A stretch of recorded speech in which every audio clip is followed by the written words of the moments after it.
ನಮಸ್ಕಾರ ಸ್ನೇಹಿತರೆ, welcome back to my YouTube channel.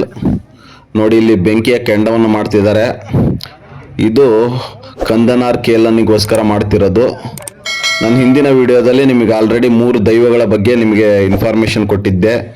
ಒಂದು ತೊಂಡ ಚಹನ್ನು, ಪುಳಿಯೂರು ಕಣ್ಣನ್ನು ಮತ್ತು ಕುಡಿವೀರನ್ನು. ಈಗ ನಿಮಗೆ ಈ ವಿಡಿಯೋದಲ್ಲಿ ಕೊನೆಯದಾಗಿ ನಿಮಗೆ ಮಾಹಿತಿ ಕೊಡ್ತಿರೋದು ಕಂದನಾರ್ ಕೇಲನ್ ಬಗ್ಗೆ. ಈಗ ಸಮಯ ಬೆಳಗ್ಗೆ ಮುಂಜಾನೆ 3:30 ಆಗಿದೆ. ನೋಡಿ ಎಷ್ಟು ಜನ ಬಂದಿದ್ದಾರೆ. ನಾನು 9 ಗಂಟೆಗೆ ಬಂದಾಗ ಇಷ್ಟು ಜನ ಇರಲಿಲ್ಲ ಆ 3 ದೈವಗಳ ಪರ್ಫಾರ್ಮೆನ್ಸ್ ಮಾಡುವಾಗ. ಇದು ಕಂದನಾರ್ ಕೇಲನ್ ಪರ್ಫಾರ್ಮೆನ್ಸಿಗೆ ಇಷ್ಟು ಜನ ಬಂದಿದ್ದಾರೆ. ನೋಡಿ, ಇಲ್ಲಿ ತೆಂಗಿನ ಗರಿ ಎಲ್ಲ ಒಟ್ಟು ಮಾಡಿ ಇಡ್ತಿದ್ದಾರೆ ಬೆಂಕಿ ಹಾಕಕ್ಕೆ. ಈಗ ಇಲ್ಲಿ ನಿಮ್ಗೆ ಕಾಣ್ತಿದೆಯಲ್ಲ, ಇಲ್ಲಿ ಇದರಿಂದ ಅಲ್ಲಿಂದ ಒಳಗಿಂದ ಕಂದನಾರ್ ಕೇಲನ್ ಹೊರ ಬರ್ತಿದೆ. ನೋಡಿ, ಅಲ್ಲಿ ಕಂದನಾರ್ ಕೇಲನ್ ದೈವ ಪರ್ಫಾರ್ಮ್ ಮಾಡೋಕ್ಕೆ ಬರ್ತಿದೆ. ಈಗ 466 ತೇಯಂಗಳ ವಿಧಗಳಿದಾವೆ ಅಂತ ಹೇಳಿದ್ದೆ ನಿಮಗೆ. ಆ ವಿಧಗಳಲ್ಲಿ ಅತಿ ಶಕ್ತಿಯುತವಾಗಿ ಮತ್ತು ಬೆಂಕಿಯ ಜೊತೆ ಆಟವಾಡುವಂತ ತೇಯಂ ಇದು. ಇದರ ಹೆಸರು ಬಂದು ಕಂದನಾರ್ ಕೇಲನ್ ಅಂತ ಹೇಳ್ತಾರೆ. ಈ ದೈವ ಸಿಕ್ಕಾಪಟ್ಟೆ ಉಗ್ರ ಪ್ರತಾಪಿ. ಹಾಗೆ ಈ ದೈವಕ್ಕೆ ಬೆಂಕಿ ಅಂದ್ರೆ ಬಹಳ ಇಷ್ಟ. ಈ ದೈವ ಬೆಂಕಿಯ ಜೊತೆನೆ ನೃತ್ಯ ಮಾಡುತ್ತೆ. ಹೀಗೆ ಮುಂದೆ ನೋಡ್ತಾನೆ ಇರ್ರಿ ಈ ವಿಡಿಯೋನ ಕೊನೆವರೆಗೂ. ಹೇಗೆ ಈ ದೈವ ಬೆಂಕಿಯ ಜೊತೆಗೆ ನೃತ್ಯ ಮಾಡುತ್ತೆ ಅನ್ನೋದನ್ನ ನಾನು ತೋರಿಸ್ತೀನಿ.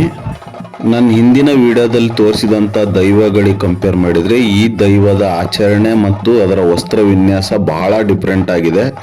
ಈ 456 ಬಗೆಯ ತೇಯಂಗಳು ನಡೆಯುತ್ತೆ ಅಂತ ಹೇಳ್ತೀನಲ್ಲ ಕೇರಳದಲ್ಲಿ. ಆ 456 ಬಗೆಯ ತೇಯಂಗಳಲ್ಲೇ ಈ ತೇಯಂ ನೋಡಕ್ ಬರೋರೇ ಜಾಸ್ತಿ ಜನ. ಅದ್ರಲ್ಲಿ ನೋಡಿದೆ, ನಾನು ಹೇಳಿಲ್ವಾ ನಿಮಗೆ, ಫಸ್ಟ್ 3 ಪರ್ಫಾರ್ಮೆನ್ಸ್ ಮಾಡಿದ ದೈವಗಳು ಬಂದಾಗ ಜನನೇ ಇರಲಿಲ್ಲ. ಅಲ್ಲಿ ಲೋಕಲ್ಸ್ ಅಷ್ಟು ಬಿಟ್ಟರೆ ಬೇರೆ ಹೊರಗೆ ನಿಂತವ್ರು ಬಂದವ್ರು ಯಾರು ಇರಲಿಲ್ಲ. ಆದರೆ ಈ ಕಂದನಾರ್ ಕೇಲನ್ ಸ್ಟಾರ್ಟ್ ಆಗುತ್ತಲ್ಲ, 3:30 ಟೈಮ್ ಸ್ಟಾರ್ಟ್ ಆಗೋಕ್ಕೆ 3 ಗಂಟೆಗೆ ಆಲ್ಮೋಸ್ಟ್ ಜನ ಎಲ್ಲ ಸೇರಿಬಿಟ್ರು. ಅಲ್ಲಿ ಒಂದು 500-600 ಜನ ಸೇರಿಬಿಟ್ಟಿದ್ರು.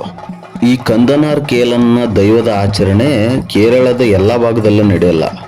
ಕೆಲವೊಂದು ಕಡೆ ಅದು ತಿಂಗಳಿಗೆ 1-2 ಕಡೆ ಅಷ್ಟೇ ನಡೆಯುತ್ತೆ. ಹಾಗಾಗಿ ಈ ಕಂದನಾರ್ ಕೇಲನ್ ನೋಡಬೇಕು ಅಂತ ಅಂದು ಬೆಂಗಳೂರು ಅಥವಾ ಔಟ್ ಆಫ್ ಸ್ಟೇಟ್ನವರೆಲ್ಲ ಬರ್ತಾರೆ.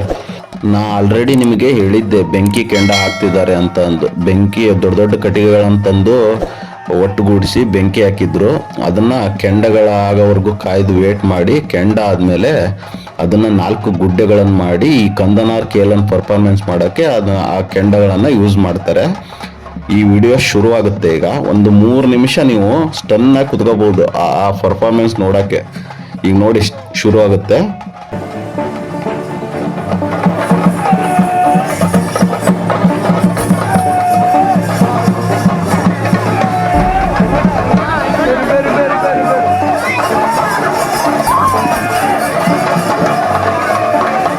ನೋಡಿದ್ರಲ್ಲ ಕೆಂಡ ಮಾಡಿದ ಬೆಂಕಿಯನ್ನು ಹೇಗೆ ಕಾಲಲ್ಲೇ ಒದಿತ್ತು ಅಂತಂದು ನಮಗೂ ಸಿಡಿತು. ಈಗ ಅದನ್ನು ಮತ್ತೆ ಒಟ್ಟು ಮಾಡಿ ಅದಕ್ಕೆ ತೆಂಗಿನ ಗರಿನ ಹಾಕಿ ಬೆಂಕಿಯನ್ನ ಹೊತ್ತಿಸ್ತಾರೆ.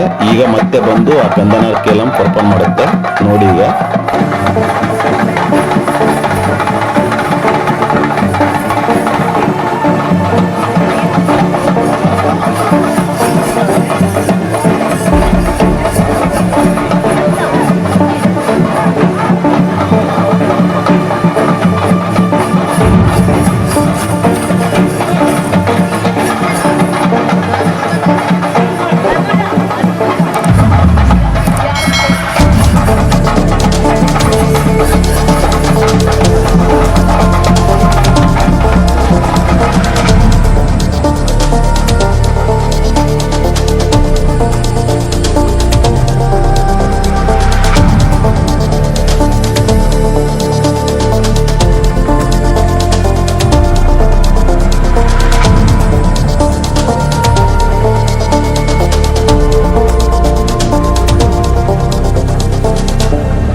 ಇಷ್ಟೊತ್ತು ನೋಡಿದ್ರಲ್ಲ ಕಂದನಾರ್ ಕೇಲನ್ ದೈವ ಹೇಗೆ ಬೆಂಕಿಯ ಜೊತೆ ಪ್ರದರ್ಶನ ಮಾಡ್ತು ಅಂತಂದು. ಆ ಬೆಂಕಿ ಶಾಖಕ್ಕೆ ನನ್ನ ಮೊಬೈಲು 10 ನಿಮಿಷ ವರ್ಕ್ ಆಗಿಲ್ಲ. ಇನ್ನು ಆ ದೈವ ಹಾಗೆ ಅಲ್ಲಿ ಆ ದೈವದ ಆಚರಣೆಯಲ್ಲಿ ಬಂದಿರೋಂಥ ಸೇವಕರಿದಾರಲ್ಲ, ಅವರೆಲ್ಲ ಆ ಬೆಂಕಿಯ ಶಾಖಕ್ಕೆ ಹೇಗೆ ತಡ್ಕೊಂಡಿದ್ದಾರೆ ಅನ್ನೋದೇ ಆಶ್ಚರ್ಯ. ನೋಡಿ, ಆ ದೈವದ ಪರಾಕಾಷ್ಠೆ ಅಂದರೆ ಭಕ್ತಿಯ ಪರಾಕಾಷ್ಠೆ ಆಗಿದೆ. ಈ ಕಂದನಾರ್ ಕೇಲನ್ ದೈವ ಹೇಗೆ ಸೃಷ್ಟಿ ಆಯ್ತು ಅನ್ನೋದಕ್ಕೆ ಒಂದು ಇತಿಹಾಸ ಇದೆ. ತಿಯಾ ಜಾತಿಗೆ ಸೇರಿದ ಕೇಲನ್ ಅನ್ನೋ ವ್ಯಕ್ತಿ ಕೃಷಿಕನಾಗಿರ್ತಾನೆ ಮೂಲತಃ. ಅವನು ಕೃಷಿ ಮಾಡ್ತಾ ಗುಡ್ಡಗಾಡು ಪ್ರದೇಶದಲ್ಲಿ ಬಂದು ಒಂದು ಸ್ಥಳವನ್ನ ಆಯ್ಕೆ ಮಾಡಿಕೊಂಡು ಅಲ್ಲಿ ಕೃಷಿ ಮಾಡಬೇಕು ಅಂತ ಅಂದು ಅಲ್ಲೆಲ್ಲ ಕ್ಲೀನ್ ಮಾಡುವಾಗ ಪೊದೆಗೆ ಬೆಂಕಿ ಹಾಕ್ತಾನೆ. ಆ ಪೊದೆಗೆ ಬೆಂಕಿ ಹಾಕಿದಾಗ ಆ ಬೆಂಕಿ ಜಾಸ್ತಿ ಜ್ವಾಲೆಯಾಗಿ ಹೊತ್ತಿ ಉರಿದು ಕೇಲನ್ನು ಆ ಪೊದೆ ಬೆಂಕಿ ಒಳಗೆ ಸಿಕ್ಕಾಕೊಂಡ್ಬಿಡ್ತಾನೆ. ಆ ಬೆಂಕಿಯ ಶಾಖವನ್ನು ತಡ್ಕೊಳಕ್ಕಾಗದೆ ಕೇಲನ್ ಅಲ್ಲೇ ಇರುವಂತ ಒಂದು ಮರನ ಹತ್ತಾನೆ. ಆದ್ರೆ ವಿಪರ್ಯಾಸ ಏನಂದ್ರೆ ಆ ಮರದಲ್ಲಿ ಒಂದು ಹಾವು ಇರುತ್ತೆ. ಆ ಹಾವನ್ನ ನೋಡಿ ಇವನು ಭಯ ಪಟ್ಟು ಆ ಮರದಿಂದ ಕೆಳಗೆ ಬೀಳ್ತಾನೆ. ಆ ಬಿದ್ಮೇಲೆ ಆ ಬೆಂಕಿಯ ಶಾಖ ಇರುತ್ತಲ್ಲ, ಆ ಶಾಖಕ್ಕೆ ಕೇಲನ್ನು ಮತ್ತೆ ಹಾವು ಎರಡು ಸಾವನ್ನಪ್ಪುತ್ತೆ. ಇದೇ ಸಮಯದಲ್ಲಿ ವಯನಾಟು ಕುಲವನ್ನನ್ನುವಂತ ಒಬ್ಬ ದೈವಿಕ ಬೇಟೆಗಾರ ಈ ಪ್ರದೇಶದ ಮೂಲಕ ಬೇರೆ ಪ್ರದೇಶಕ್ಕೆ ಹೋಗ್ತಿರ್ತಾನೆ. ಅವಾಗ ಅವನು ಕೇಲನ್ನ ಸುಟ್ಟ ದೇವನ್ನ ನೋಡಿ ತನ್ನ ಬಿಲ್ಲಿನಿಂದ ಆ ಕಂದನಾರ್ ಕೇಲನ್ನ ದೇವನ್ನ ಸ್ಪರ್ಶಿಸ್ತಾನೆ. ಆಗ ಕಂದನಾರ್ ಕೇಲನ್ ತಕ್ಷಣ ಜೀವ ಬಂದ್ಬಿಡುತ್ತೆ ಅವನಿಗೆ. ಹೀಗೆ ಪುನರ್ಜನ್ಮ ಪಡೆದಂತಹ ಕೇಲನ್ನು ಮುಂದೆ ವಯನಾಟು ಕುಲವನ್ ಜೊತೆ ಸ್ನೇಹ ಸಂಪಾದಿಸ್ತಾನೆ. ಹೀಗೆ ಕಂದನಾರ್ ಕೇಲನ್ ದೈವವಾಗಿ ತೇಯಮ್ಮಾಗಿ ಪ್ರದರ್ಶನ ಮಾಡಲಿಕ್ಕೆ ಶುರು ಮಾಡ್ತಾನೆ. ಈ ಕೇಲನ್ನು ಕಾಡಿನ ಬೆಂಕಿಯಿಂದ ಕಂಡು ಬಂದ ಕಾರಣ ಅವನನ್ನ ಕಂದನಾರ್ ಕೇಲನ್ ಅಂತ ಕರೀತಾರೆ. ಇದೇ ಮುಂದೆ ದೈವವಾಗಿ ಕೇರಳದ ಎಲ್ಲ ಭಾಗಗಳಲ್ಲಿ ಪ್ರದರ್ಶನ ಮಾಡುತ್ತೆ ಈ ದೈವ. ಸುಮಾರು 1 ಗಂಟೆಗಳ ಕಾಲ ಈ ಕಂದನಾರ್ ಕೇಲನ್ನು ಪ್ರದರ್ಶನ ಮಾಡ್ತು. ಈ ಪ್ರದರ್ಶನ ಮುಗಿದ ಮೇಲೆ ಕೆಲವೊಂದು ಪೂಜಾ ನಿಯಮಗಳಿದವು, ಅವನ್ನೆಲ್ಲ ಪಾಲಿಸುತ್ತೆ. ಈಗ ಅಲ್ಲಿ ನಡೀತಿದೆಯಲ್ಲ, ಅದು ಪೂಜೆ ನಡೀತಿದೆ ಅಲ್ಲಿ. ಈ ತೇಯಮ್ಮು ಕೇರಳದ 2 ಭಾಗಗಳಲ್ಲಿ ಮಾತ್ರ ನಡೆಯುತ್ತೆ. ಒಂದು ಕಾಸರಗೋಡು ಹಾಗೆ ಮತ್ತೊಂದು ಕಣ್ಣೂರ್ ಕಡೆ ಮಾತ್ರ ಈ ದೈವದ ಆಚರಣೆಗಳು ನಡೆಯೋದು. ಮತ್ತೆ ಬೇರೆ ಕಡೆ ಎಲ್ಲ ರೇರು ನಡೆಯೋದು.